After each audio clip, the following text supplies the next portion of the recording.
Hi, I'm Joey Bachrach, and I'm an alcoholic. I'm Steve Bennet-Martin, and I'm an alcoholic and addict. And today we're going to do things a little bit differently. It's just myself and Steve today, no Siobhan. This is actually what we're going to call a bonus short, because this is the first time that we're actually meeting in real life, which is freaking amazing.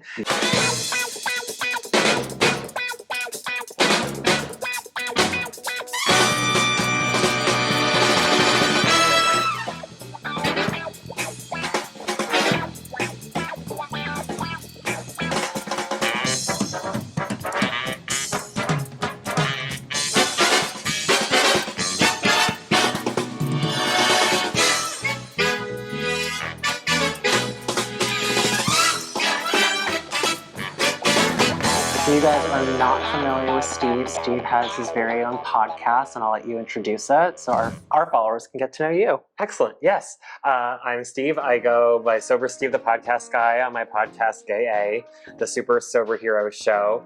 And I launched it on my 90th day sober because when I got sober, I already had podcasting experience. And I was like, I need to find queer sober podcasts, and there weren't too many. So I made one, and then quickly, I think you were like one of my first 5 or 6 guests. Like, I found you pretty much right away. And it's been great, like, getting to check in every year or so, like, on our sober journeys as they've developed. And fun fact, Steve was actually the first person to ever interview us for any podcast when Rainbow Hill Sober Living opened in 2021. So I was like a nervous wreck, and I was like, I hope I don't look bad. And like, don't worry, there's no visual.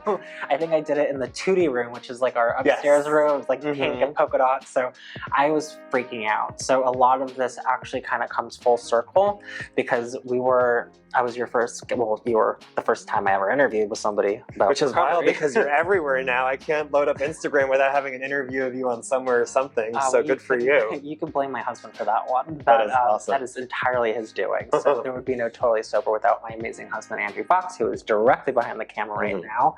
So I would love for you to share about your personal story, if you're open to it, as far as recovery, where you came from, how you got to where you are today, and you are literally on every screen, like you said. Yeah. Everyone knows who you are, which is crazy and amazing. I forget that sometimes, because I think, like, you can relate that a lot of times podcasting is a very solo art where I'm in my little studio where I'm not around other people. So it has been interesting as I do more recovery related things that I realize that people know me or know of me at least before I meet them. So that's been pretty cool. He's kind of a big deal. So just like you. No. No, but yeah, in hindsight, I was pretty much always an alcoholic and an addict. I had that addictive personality where I just wanted to escape reality right from the get-go. And then, I was video games and books and nerdy stuff like Pokemon stuff growing up. We have that in common with the Pokemon fandom. And then it became sex, which turned into alcohol, and alcohol and sex were a great combo to get me the things that I needed from older people to take care of me and get me through my 20s without people really noticing that I was not doing okay with the way that I was drinking. So I did end up finding my husband. We got married, and so much of I think the reason why I was like trying to control my drinking was because I was like, well, we need to do this. Like, we need to buy the house so that we can get the kids, so that I can have this perfect life. And like, I have to keep things together for that. And we got the house, and then we started an adoption, and right around COVID, and because the child needed a lot more care than we were prepared for, the adoption fell through, COVID happened, like every sort of semblance that I had for trying to keep my shit together just like went completely out the window, and I got like a really bad case of the F-its, and I just drank. You can cuss on here. It's totally fine. We can bleep it out too. Yeah. But like, I just was like, fuck it. Like, if I'm not going to be the dad with the perfect life, like the textbook stories of like the 2.5 kids and this and that, like, why even bother? And it was right as the world shut down, except I was in Florida. So it didn't really shut down because we pretended it didn't happen. So the one thing though is that it became very easy to, like, we were all working from home, and it was easy to drink more during the day. And even when I went back to the office, it was finding excuses to drink earlier and earlier. And then I was pre-gaming beforehand. It was just a mess. And I got to the spiritual rock bottom where I was like waking up in the middle of the night, like upset that I like was waking up another day and not just like having an aneurysm and just dying in my sleep. So it got to a breaking point with my husband where he's like, I can't take it anymore. Like, can you at least try a 12-step program? And I tried a couple different meetings, and like the first couple like didn't really like resonate with me, but I heard like, if this one didn't work, keep trying. And I was willing to at least keep trying because I was about to like if I didn't get sober or stay sober, I was about to start facing repercussions for my actions. And us alcoholics generally don't like those repercussions that happen. So I eventually did find the one that was right for me. It was like a very queer, very rainbow beginners meeting based off New York City. So I was able to log in every single night. It was 7 nights a week and became part of my sober routine. That between that and then realizing I have all this podcasting skills, why not make a podcast that I love, that it's helped me interview people like you that I normally wouldn't meet through my recovery, but also just extended beyond just 12-step programs and get to know people who use things like SMART or other methods of recovery that I wouldn't have heard of. Or therapy. Therapy's been my secret weapon. Yes, love therapy. And 12-step my first go-round. So we do love 12-step. Yeah. It's not a one-shoe-fits-all, but there's so many other options. Yeah, and that's what I love, is that it worked for me, but I've also been able to interview enough people that did enough different wild things that worked for them that I'm very big on however you're sober, good for you. If it's working and you're happy, like, that's awesome. And so you said you wanted to start a podcast because there weren't as many to choose from that were LGBT specific and sober? Yes. Yeah, because I found, like, at least for me, I've needed very queer recovery at first. And it's expanded since then, where I can be around, I can go to like a normal or like a straight meeting, or like I can go to this place or this place, and like it doesn't have to be super queer and super non-gendered and super progressive. Like I can take my medicine wherever I need to get it now. But at least when I started off, I found like I was very closed-minded and I was ready to compare myself out of the rooms or out of the situations and places I was in, rather than be able to really identify on like what I have in common. So it was very nice finding people that I had so much in common with. It was hard to really compare my way out of that situation. But in time, like, I think you learn. That was my biggest mistake in early recovery, is I made all these new rules that was like, I'll always do this or I'll never do that. Like, well, there is no shortage of queer specific meetings here in Los Angeles. I'm sure you've done your homework. Yes. There are so many. There's so many, yes. Literally, if you write like a mile away from where we are currently right now. Yeah. So you'll have plenty to choose from. Mm-hmm. So are you excited about trying the West Coast AA meetings or the gay AA meetings specifically? I am. I'm excited just to check it all out. Like I had people from the Here Queer Sober group send me like the information about that place. I think it's like down the road. That they're like, like, there's meetings all day or like all the time, and so I'll probably check them out. But I also I'm just excited to explore the LA in general, both like sober and just the city itself and the areas, because I've never been on the West Coast. Yeah, I wish it was sunnier and warmer for you. I mean, our weather's been a little bit all over the place recently. So I'm from Sarasota, Florida, so I'm okay. You're okay. I'll get the sun when I get back home. I did say that you're darker than I am. Normally I'm a couple shades darker, but you have me beat there. Yes. So do you have any advice that you would like to share with somebody who's contemplating about getting sober? I'd say just be open to try everything.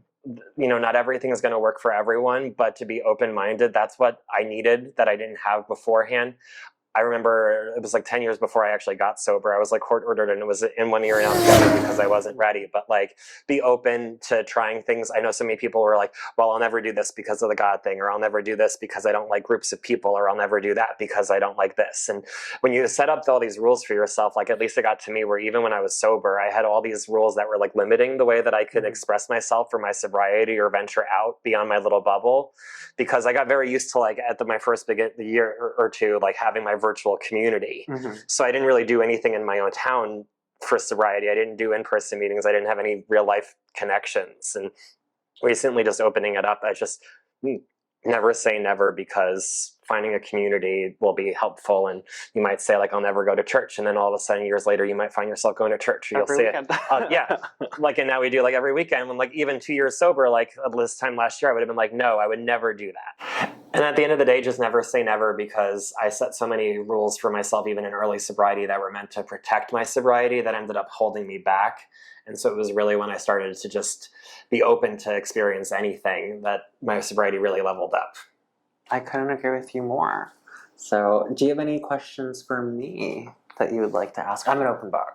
I know. I have had you on the show so many different times. Was it 3 times now? 3 times now. The third one's coming out soon. The third one's coming out soon. So make sure that you can get lots of extra Joey stuff where the tables are turned. If you love watching this show, you get to hear him tell his story. Yeah. A couple different times in a couple different ways. So yeah, different faces of Rainbow Hill and me personally. So that's kind of neat.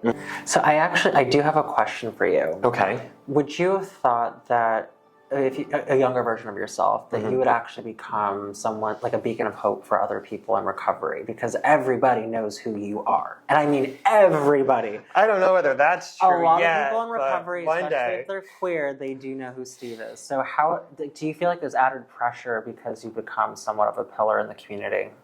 I think I kind of needed that pressure right from the beginning to stay sober because, I mean, everyone always thinks it's going to be impossible to get sober and we're surprised when we are. But I remember even like in early day counting that I needed that pressure of having this show coming out to like, I had to make it to 90 days. And even like the 1 or 2 days where I was questioning, is this worth it? I check my Instagram and have like a message from someone being like, hey, I just subscribed to your trailer and I'm really excited for your show to come out. And I was like, well, I can't go relapse now. That'd be really messy. And then I'd have to like wait again. And I put in so much work. So like I would stay sober during these times where I might not have stayed sober otherwise. And even when things kind of, when I got in my sober but stuck rut in my like year 2 early on, like the podcast kept me going through that. So I definitely think that having that sort of accountability helps me stay sober, knowing that like I have to do whatever I can to stay sober, whether it be like the podcast, my 12-step program, the connections through like other fellows, just constantly being in touch with people, doing conferences around the world, like, or not around the world one day, maybe right now, mostly continental, but doing conferences in places where I can kind of spread the message, because even my first couple of years, like you joke that I was everywhere, but I was really trying not to be. Like I was very conflicted being in new sobriety. I was very worried that the stuff that I had to say about sobriety wasn't as valuable as the stuff that I was getting my guests to come on and say. Which, for the record, is a crock of shit, because everybody has something to contribute. It doesn't matter how many days you have, if you only have hours. I mean, we all have experiences that I may not know. Yeah. I have 6 years. Mm-hmm. Something that my husband, who has 13 years, may not know. So we can definitely learn from each other. So if you feel like you have something to say, please let us know. Yeah, I love that, because one of my listeners who had just passed their 90 days gave me like one of the quotes that I take with me every day when I think about my marriage, which was that she said something along the lines of like, my wife like helped me through my worst, so now I get to like show up for her as my best. And like yesterday, my husband and I just had our 8-year wedding anniversary, and like I know that wouldn't have happened if I wasn't sober, because again, 3 years ago was really fucked up. So it was cool that like it's a gift of sobriety that I still have this marriage, and that I get to do things like take him on a boat ride yesterday, or that we went to see like the Golden Girls live in Tampa on Friday night. So we had this amazing weekend that I got to present to him. That was a gift of my recovery, and that helps keep our marriage going, and it wouldn't have worked if I wasn't sober. I know that for a fact. Yeah. I think we're all better people because we're sober. Yes. Better versions of ourselves. Yeah, I love it. It's kind of like a new beginning. You can get a fresh start any day. Mm-hmm. And then do you want to share what your Instagram handles are, your podcast, where they can find you? Yes, it's at Gay A Podcast. So Gay A Podcast at everything. Well, thank you so much, and we look forward to seeing you next time. Yes, thank Bye. you. Well, I don't know the time. I don't know the time. We can always Is there more that you want to talk about? Yeah. That was good. Yeah. Okay. Perfect. Yay.